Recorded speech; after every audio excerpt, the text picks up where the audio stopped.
আসসালামু আলাইকুম। Honours third ইয়ারের অ্যাকাউন্টিং ডিপার্টমেন্টের ম্যানেজমেন্ট অ্যাকাউন্টিং বইয়ের যে দ্বিতীয় অধ্যায় ম্যাথের প্রথম চ্যাপ্টার আর কি, সেটার ধারাবাহিক ক্লাসের আজকে 2013 সালের অনার্সে এসেছিল এটা। বিবিএ ফিনান্স এবং ব্যাংকিং ডিপার্টমেন্টে দেখো 2016 সালে অ্যাকাউন্টিং ডিপার্টমেন্টে 2020 সালে এসেছিল ম্যাথটা। দেখে দ্য অ্যাপেক্স কোম্পানি উৎপাদন করবে ডিফারেন্ট টাইপস অফ ব্যাগ, বিভিন্ন ধরনের ব্যাগ উৎপাদন করবে। The sales revenue for the year the sales revenue for the year কত ছিল? 12 লক্ষ টাকা।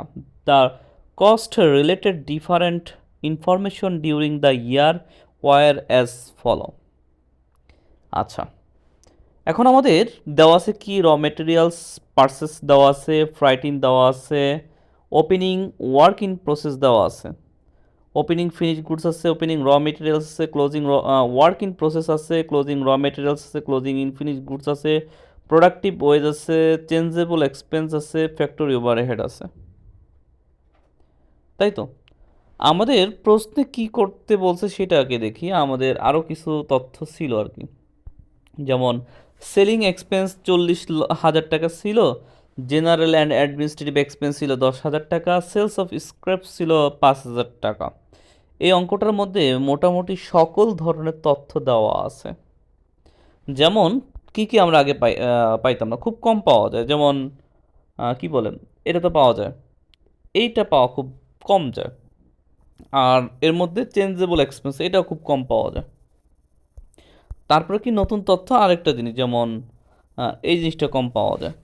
এই জিনিসটা হুটহাট করে দিলে আমাদের ঘাবড়ায় যেতে হবে, কারণ এগুলি রুলস অনুসারে আছে, কিন্তু আমরা এত ম্যাথ প্র্যাকটিস করি তার মধ্যে এগুলি আমরা পাই না। এখন আমরা দেখি কি বলছে, prepare a statement showing the following. র মেটেরিয়াল ইউজড আছে, প্রাইম কস্ট আছে, কস্ট ম্যানুফ্যাকচারিং আছে, কস্ট অফ গুড, মানে সব কিছুই করতে বলছে, সব কিছু দেখাইতে বলছে এক এক করে। প্রথমে আমাদের কি করতে হবে, র মেটেরিয়াল। আচ্ছা, এখানে কোনো পার্সেসের কথা মনে বলা নাই নাকি? ওপেনিং র মেটেরিয়ালস আছে, এই যে ওপেনিং র মেটেরিয়ালস অবশ্যই আছে। ওপেনিং, এই যে ওপেনিং র মেটেরিয়ালস আমরা পেয়ে গেলাম 2,50,000। তারপর র মেটেরিয়াল পার্সেস 50,000 টাকা, তাই তো? এই দুইটা পেলাম। তারপর আমাদের ক্লোজিং র মেটেরিয়ালস কোথায় দেখি, ও ফ্রাইট ইন দিতে হবে। হুম, ক্রয় পরিবহন দেওয়া লাগবে। তারপর আমাদের কি আছে, এখন আমাদের দিতে হবে সেটা হলো closing raw materials. Closing raw materials কোথায়? ক্লোজিং র মেটেরিয়াল এই যে 60,000 টাকা। এগুলো আমরা নিচে দেখাও, দেখি আর কি। এই দেখো, ওপেনিং র মেটেরিয়ালস 2,50,000, র মেটেরিয়াল পার্সেস 50,000, ফ্রাইটিন 2,000 টাকা। তারপর র মেটেরিয়াল ইউজ করার মতো এতটুকু আছে। আমরা ক্লোজিং ইনভেন্টরি আমরা পাইলাম কত? 60,000 টাকা। মানে র মেটেরিয়াল ইউজ সেটা হলো 2,42,000 টাকা।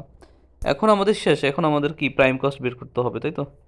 প্রাইম কস্ট বের করতে হলে আমাদের কী করতে হবে, ফ্যাক্টরি চেঞ্জেবল এক্সপেন্স আর প্রোডাক্টিভ ওয়েজ, এই দুইটা যোগ করলে আমাদের প্রাইম কস্ট বের হয়ে যাবে। দেখো, আমরা এই যে প্রোডাক্টিভ ওয়েজ আর চেঞ্জেবল এক্সপেন্স এই দুইটা যোগ করলে আমাদের কি প্রাইম কস্ট পেয়ে যাচ্ছি। 2,42,000, 1,70,000 আর 50,000 যোগ করার মাধ্যমে প্রাইম কস্ট 4,62,000 আমরা পাচ্ছি, যেটাকে প্রাইম কস্ট বলা হচ্ছে। এখন আমাদের প্রাইম কস্টের পরে সূত্র অনুসারে ফ্যাক্টরি ওভারহেড অথবা প্রোডাকশন ওভারহেড, তারপর সেলস অফ স্ক্র্যাপ বিয়োগ করতে হবে। এই ফ্যাক্টরি ওভারহেডের পরে আমাদের প্রাইম কস্টের পরে কী আসবে, হয় ফ্যাক্টরি ওভারহেড অথবা প্রোডাকশন অথবা ম্যানুফ্যাকচারিং ওভারহেড যেটা বলেন, এটা যোগ করব। এটা যোগ করার পরে আমরা scrap of sales of scrap যদি পাই এটা বিয়োগ করে দিব।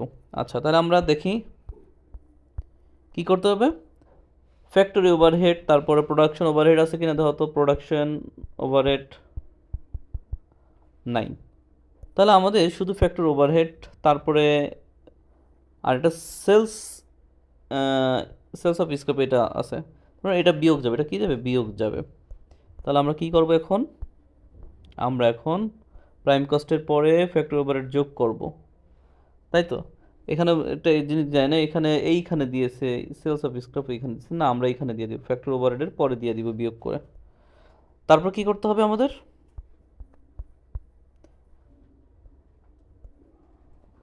অর্থাৎ আমাদের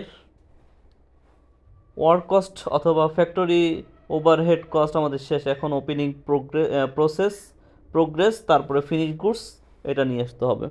এখন আমাদের কি প্রসেস, ওপেনিং এবং কি ক্লোজিং আনতে হবে। এই প্রসেস একটা, ক্লোজিং আর একটা কই ওপেনিং। এই যে ওপেনিং আর ক্লোজিং কি একটা যোগ একটা বিয়োগ, ওপেনিং যোগ ক্লোজিং বিয়োগ, এটা শেষ করার পর আমাদের কি আনতে হবে? আমাদের আনতে হবে ফিনিশ গুডস। ফিনিশ গুড, ওই যে ফিনিশ গুডস ওপেনিং আছে, ফিনিশ গুডস আবার ক্লোজিং আছে। এটা ক্যালকুলেশন করার মাধ্যমে আমরা পেয়ে যাবো। দেখো আমরা একটু উপরে চলে যাই, দেখো ওয়ার্ক ইন প্রসেস প্লাস দিছে ওপেনিংটা, আর ক্লোজিংটা বিয়োগ দিছে। আর আমরা বলছি এই জিনিসটা আমরা কোথায় দিব? ফ্যাক্টরি ওভারহেডের পরে বিয়োগ করে দিব। তারপরে আমাদের কি করতে হবে? Opening finish goods, closing finish goods, opening যোগ করতে হবে, ক্লোজিং বিয়োগ করতে হবে। এর মাধ্যমে আমরা পেয়ে গেলাম কস্ট অফ গুডস সোল্ড, পেয়ে গেলাম কস্ট অফ গুডস সোল্ড। এর মাধ্যমে আমরা কি, হ্যাঁ, কস্ট অফ গুডস সোল্ড পেয়ে গেলাম। এখন যদি আমরা কমার্শিয়াল এক্সপেন্স, সেলিং এক্সপেন্স, এগুলি যদি আমরা করি, নিয়ে আসি, তখন কী হবে দেখো।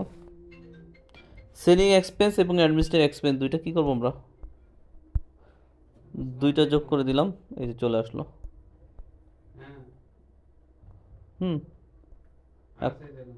এখন এই যে এটা আর এটা যোগ করলে আমাদের 7,47,000 টাকা চলে এসেছে টোটাল কস্ট। হ্যাঁ, 7,47,000 টাকা আমরা পাইলাম। এখন আমাদের আরেকটা জিনিস আছে, একটু দেখি। আমাদের টোটাল কস্ট বের হইলো কত? টোটাল কস্ট বেরোছে 7,47,000। মানে আমাদের সেলসের কথা একটু লেখা ছিল, এই দেখো